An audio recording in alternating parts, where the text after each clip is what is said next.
Hey everybody, welcome to Planet Earth. Mr. H hanging out here with you. Hope you're having a great day. I am because I get to hang out with you guys.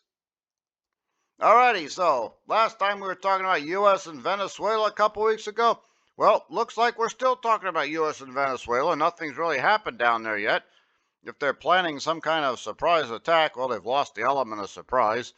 Like I said last time, I think they're trying to create some kind of an upheaval that, somebody turns Madera out of office somewhere. But I don't know. I haven't seen it yet. So I'm not sure what's going on. Those guys been down there a while. You start to, to dull the edge of the sword. So it might be time just to walk away from this one and try again a little bit later. No foul, no harm. Moving on. Still, kind of hard to ignore a supercarrier like the USS Gerald Ford. You know, our most advanced aircraft carrier. Other ships down there too, including a not so secret special operations boat down there. Have they been training for 3 weeks? I mean, maybe, but I don't know, man. Like I said, the element of surprise is gone. But when you look at an aircraft carrier like the Gerald Ford, man, 80 planes on there, kind of hard to ignore that one. If operations were to, commence against Venezuela, notice the air bases is there in the north. Yeah, that's where they are, all up there in the north. So if launch a bunch of airstrikes, but I don't even the Gerald Ford, as big as it is, and the other carrier, they don't seem to have the firepower to take out Venezuela's air force. It's not very big. It could be done. I don't know. It just looks like they haven't padded the margin quite as well. And they have a amphibious group, Marines, about 2,200. It's not enough to invade an entire country unless it completely collapsed. Like I said, I'm just really not sure what the end game here is, but I can see Venezuela pulling the airplanes back to those air bases down there in the south, harder to reach. Again, man, I think the element of surprise has been lost, so I don't know if there's any kind of upheaval coming up in their command structure. It hasn't happened yet. Now they're looking for it. I don't know. Might be time just to head off and try something else. Now, the Russians have claimed to have sent S-300 anti-aircraft weapon systems to Venezuela. That's what they look like. They're pretty advanced if they're there. We don't know. You know how people are with the truth with these things. If we were to engage in battle against Venezuela, definitely this would be the first target. Take them out. But these aren't really the weapons that bother me the most. Nope, the handheld stuff. This is an old photo from like the 80s, SA-7. There's a reason I gave you the old photo here, because it hasn't changed. All right, they can still knock down an airplane with one of these things, and they're very hard to find because there's one guy running around. Ever see Black Hawk Down? Well, a guy with an RPG, even simpler weapon, knocked down, 2 helicopters. We know what happened after that. If they knock down a U.S. plane, oh, there's some serious propaganda. If they even take the pilot prisoner, it's even worse. So these are the guys you really worry about. Could be under a tree, could be hiding around rocks, could be in the city somewhere. Urban fighting is really bad.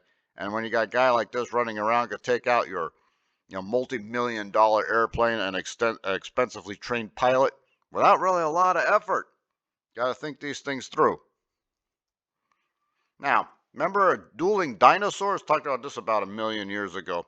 This is a specimen of dinosaur combat. You don't see this very often. A Triceratops, or what we thought was a juvenile T-Rex. It's at North Carolina State University. They've been working on it. Many people, like I said, thought it was a juvenile T-Rex. Turns out it's not. It's Nanotyrannus. And people have wondered, is Nanotyrannus actually a different species? Turns out it is. They looked at the bone growth rings in the backbone and the tail, and yep, they're complete. So that's actually an adult. So an adult mini T-Rex. Yeah, these things do exist. That's what it would look like, reconstructed there. So they were in a fight and got caught in the mud and, of course, drowned. That's what it might look like in real life. This just brings a lot of questions up. Now, look at the Nanotyrannus over there, right? See the long legs and the long forearms? That's why they thought it was a juvenile T-Rex. So it does look like a juvenile T-Rex, right? But like I said, they looked at the bone growth rings. This is definitely a separate species. The second question is, It's not that big. So why is it taking on a triceratops, a full-grown triceratops? Well, it's a predatory reptile, and the way these animals are hardwired, I mean, they will go on the attack against anything they think they have a chance against, even something like a triceratops. So, we weren't there. Maybe it attacked from behind, and the attack didn't go well. We had a full-scale battle or whatever. But definitely, reptiles have a way of attacking, even if they're, undersized. They will still come after people or other animals. Now, other people have wondered, did Nanotyrannus actually go after small T-Rexes? Did it go after baby T-Rexes? It's certainly possible. I'm sure it happened on occasion. But theropods, as far as we know, generally did not target each other. They didn't try to hunt each other. They definitely fought each other. They would have killed each other in a fight, because when these things go after each other, it's no holds back. But I don't know if they deliberately went after a baby T-Rex, because you know what's around a baby T-Rex, right? Yeah, the parents. So if one got cut off or isolated, maybe, but I don't see it as deliberately targeting as like a typical meal it would go after. But nonetheless, let's all hail the Nanotyrannus. You are now your own species. Welcome to the Dinosaur Club. And your dues, by the way, I'd like them in cash, please. Just hand them over to me, and we'll just very quietly give you a receipt. And yeah, it's not my actual name, so thanks for the money. Goodbye. Now, my Steelers got the Bears coming out, playing over in Soldier Field. Every time I think about the Steelers and Bears, I always think about this game right here and this picture. This is just iconic from 2005. Steelers on their Super Bowl run. They played the Bears back then, won 21-9, and this is the way football's supposed to be: outdoors in the snow. Now, not playing at Acrisure, they're actually going to play at Soldier Field, but you get the point. Hopefully, this kind of thing happens again. We want history to repeat itself this time.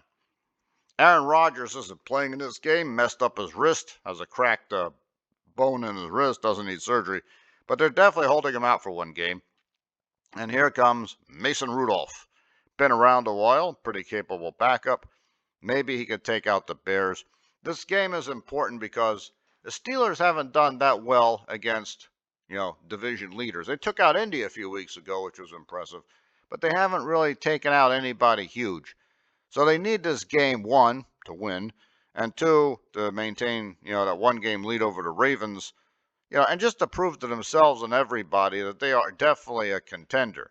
And if they can win on the road against a division winner like the Chicago Bears with their backup quarterback, oh man, that really tells you this is a team to look out for. So we'll see what happens. Grab the ball, head for the end zone. That's my advice. Last time they played, back in 2021, the Steelers won over there at Acrisure, won with a field goal at the end. Chris Boswell. I hope Chris Boswell pulls it off again. Doesn't matter how you win. If it's 10-9 or 31-0, a win is still a win. So knock them down. Do it on their home field, even better, and send everybody in Chicago home very quiet and sullen. Make it a very depressing Monday in Chicago. Now, man, let's talk about Saskatchewan Roughriders up there in the CFL. Now, that's my team up there in the Great White North. I have a lot of relatives over there in Saskatchewan. They won the Grey Cup, first time since 2013. Everybody was celebrating in Regina. Hopefully, it didn't cause too many problems. Last time they were flipping over cars and setting them on fire. It was a fun game as they defeated the Montreal Alouettes. My favorite part of the game is when Canadian Prime Minister Carney was booed by the entire crowd. I thought that was absolutely hilarious. Yeah, he's sitting there trying to pretend it doesn't bother him. Egomaniac like that, it bothers him. All these guys are egomaniacs. But hey, Canadian Football League Grey Cup champion for 2025, Saskatchewan Roughriders, man. Been a long time coming. We finally pulled it off. Hey, it's coming up on Christmas. Most people start around July. Here we are in late November. Shameless plug for Mr. H's book, Heaven Steel. You find it everywhere. If you don't like it, hey, you can always re-gift it to somebody, but you're going to love it too. If you like medieval fantasy and world building, something that the combination of, say, Red Storm Rising and Sword of Shannara, hey, you're going to love this thing. You're going to love the North March. You're going to love Kejin Densky. You're going to love his brother, Triff. You're going to love, probably not love the Kaizani so much, but, if you're into Mongolian history, they'll definitely strike a chord with you. So help out an indie author here and buy Mr. H's book, Heaven Steel. By the way, The sequel, just about done with it. Should be out in a couple of weeks. Wink, wink, nod, nod. Say no more. You guys have yourself a fantastic day, and I will talk to you later. Das vidanya.